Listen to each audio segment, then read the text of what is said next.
Hey, welcome back to Pop Culture Graveyard. I am Hollis. There has been a groundswell of interest. That means 2 or 3 people mentioned that they would like to see a little more jazz on the channel. And because it's come to my attention that some people who watch the channel tried to get into jazz in the past and failed, this week I'm bringing you gateway jazz albums. No matter what genre you're currently into, these are the albums that I feel are the perfect gateway into jazz. And I'm warning you, outside of 1 or 2 titles, there isn't anything too obvious on this list, so it should be a fun episode. Jazz is a massive term, an umbrella title that fits more disparate styles under its flag than perhaps any other musical genre. So trust me when I say, there is a jazz record out there for you, no matter who you are. So whether you're into rock, metal, pop, punk, new wave, or glam skronk, well, I'm making it a word, I think there'll be at least one record on this list to pique an interest in jazz. And I'll be putting my favorite tracks on those albums in the description below,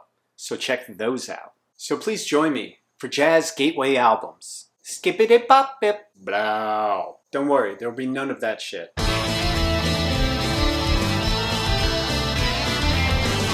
Before we get started, I just wanted to thank my latest patron. Thank you, Everett. You are the man. I'm so glad to have you on board, and I look forward to getting to know you, Mr. Lightcap. If you're enjoying the content I'm bringing you and would like access to full episodes, please consider joining my Patreon. It's at patreon.com/popculturegraveyard.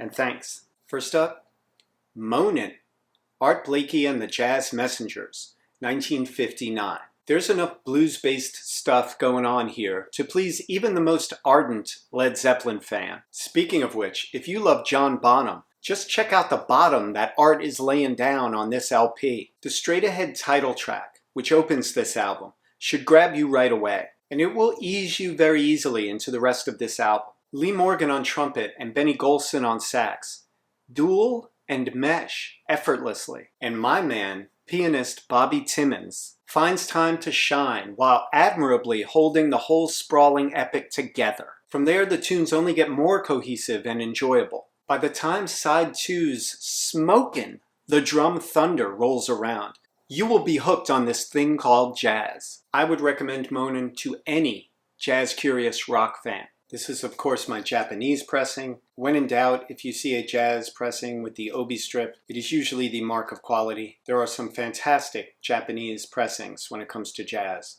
Up next, Money Jungle, Duke Ellington, Charlie, Call Me Charles, Mingus, and Max Roach. On paper, this 1963 team-up seems like a charming idea. One of jazz's old guard, and perhaps its greatest global ambassador, teams up with a couple of young lions in their prime to play a few of each other's songs and see what happens. Well, what happened was, when they got together in the studio, things did not go well, either because at the last minute Ellington wouldn't allow anyone else's tunes to be played, or because Max Roach's drumming consistently stepped on Charles's toes. But whatever the reason, things got heated and Mingus walked out. Luckily, he was caught at the elevator, cajoled back into the studio, and what was captured here, especially on the lead-off title track, is magical. Mingus isn't just playing here, he's playing angry. And whether you're a fan of The Who or the Ramones, you'll appreciate the attitude he's laying down here. And Duke, for his part, feeds off that negative energy and pounds away at the piano keys. It's a very tense, exciting track. The tracks on this album are not in the order that they were recorded, and Money Jungle was recorded at the height of all the studio animosity, and it's all right there in the grooves, and it's thrilling. You can even tell a little bit of the studio discord based solely on the cover. Ellington is clearly running down one of the compositions for them, and Max Roach is all ears as he's up in Ellington's grill, and Mingus is on the bass like, nah, I'm all right over here. Mingus and Ellington both shine on Very Special, as well as on Wigwise, which is about as up-tempo as this album gets. For the uninitiated, I think Mingus is a bit much, so Mingus cut with Ellington sounds about right. Quite honestly, Duke is a revelation here, and this is perhaps my favorite piano trio album, and I'd recommend it to anyone. This is one of many albums on the Tone Poet series of represses, most of which I would highly recommend. It gives you great bang for the buck. In my opinion, you get music matters quality for less money.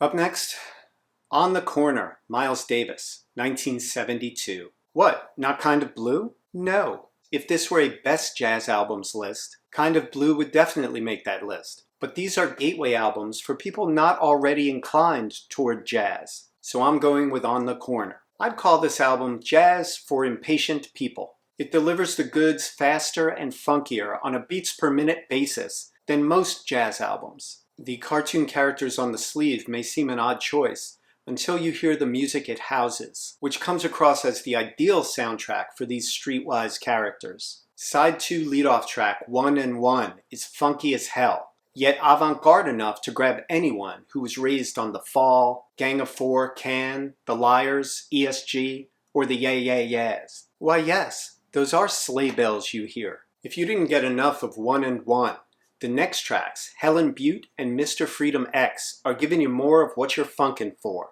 as they blend into one big, nasty, repetitive groove. It's hard to say any one of these tracks is the tightest groove on the record, as the whole damn thing is so hot, sticky, sweet, it would even make Def Leppard fans say, "That's enough sugar." Bottom line, this is a masterpiece, waiting for you to love it.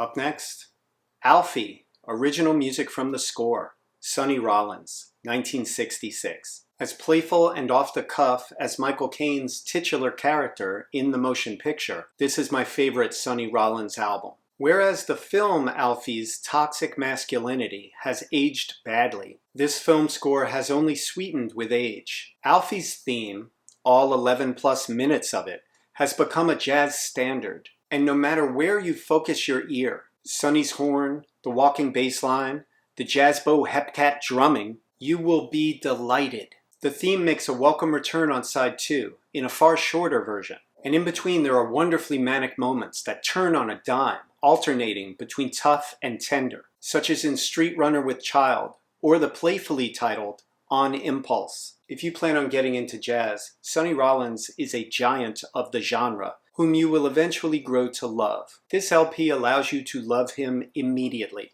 When it comes to jazz, this is a fantastic toe-in-the-water album. Both gorgeous and streetwise at the same time. This should appeal to fans of everyone, from the English Beat, to the Rentals, to the Black Keys. Incidentally, this is my mono promo copy. It is also available in stereo, and you really can't go wrong with either version. Up next, Black Fire, Andrew Hill, 1964. They say you can't judge a book by its cover, but that is not true of jazz albums. By and large, if a jazz album has killer artwork and a great title, more often than not, it houses stellar music. Such is the case with Andrew Hill's Black Fire.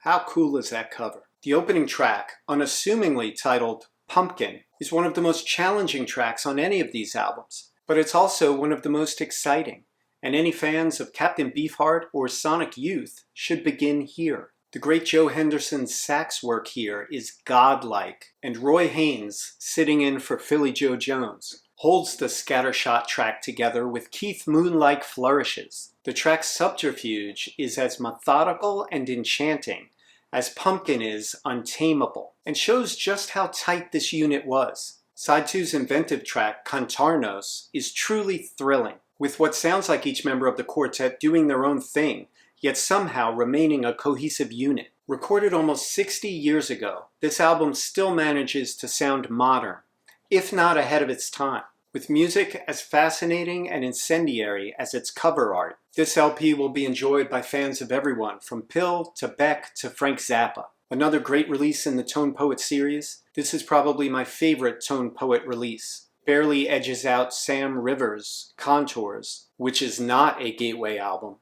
This is probably the most challenging record I'm talking about today, but nowhere is it written that a gateway album had to be really easygoing. This album really lets you know that there's as much fire and grit in jazz as there is in whatever genre you're coming from. For the rest of this week's episode, please visit patreon.com/popculturegraveyard, or you can click above to hear about 10 amazing jazz albums.